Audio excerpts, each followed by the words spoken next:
Imana yadusabye ko yadushyize kuri iyi si kugira ngo tuyibemo dushaka ibisubizo. So ubwo rero iyo uhuye n'ikibazo cy'amafaranga itariki 15 byakunda bitakunda, niba ufite tin number waracuruje ugomba kwishyura imisoro irimo VAT, irimo caisse sociale, irimo iki cyo mukimenye.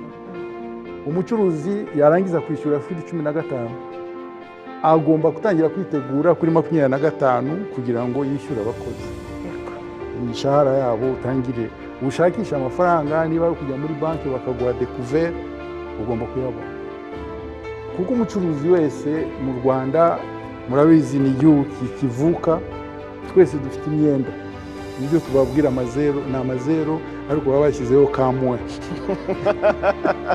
Uwo mwenda rero ugomba kwishyura kuri 30.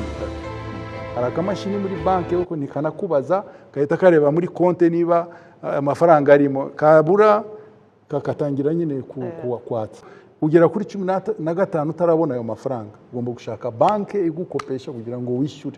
N'imyenda rero kuri banki nayo turayishyura. Nibyo bituma mubona amabanki yacu murangiza akazi mukagenda mukabona akazi mu mabanki kuko turayafite.